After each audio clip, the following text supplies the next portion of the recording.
Before I turn to what I want to present, I would like to make several remarks as to why this assault on academic freedom verges on absurdity. In the first place, the President himself has acknowledged that 9/11 was the pivotal event of the 21st century. Colleges and universities are the institutions that are entrusted with the responsibility for studying significant historical events. Therefore, it is completely appropriate that university and college faculty should be studying the events of 9/11.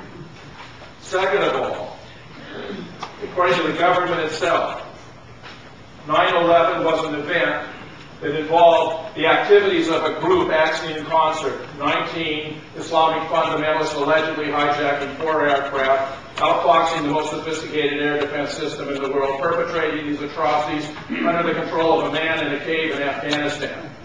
What that means is, according to the government, 9/11 involved a conspiracy. Third point, therefore, if colleges and universities are to fulfill their academic obligation by studying the most significant event of the 21st century, the pivotal event that changed everything, they must necessarily embrace the study of conspiracy theories. There is no alternative. Next, to describe we who are critics of the government's account as conspiracy theorists, therefore, is frankly ridiculous and an abuse of language.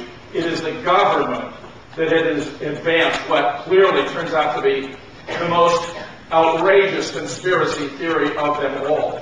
And if we, in our efforts to uncover the truth, to expose the falsehoods, the lies and deceptions that the government has taught us, leads us into the directions of a darker and deeper truth about what happened to this country on 9/11, so be it.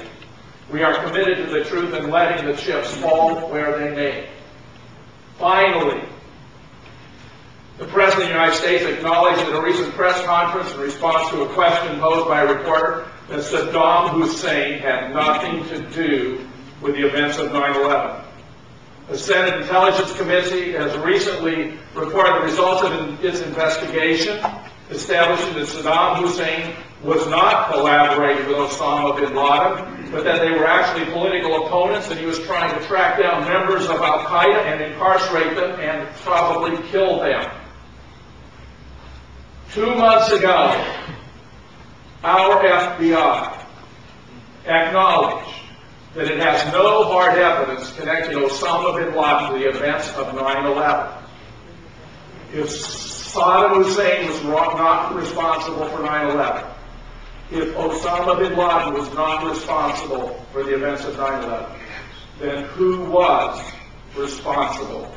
And why has our government been lying to us about this from scratch? I am going to suggest that a detailed examination of the events of 9/11 can help us to answer that question.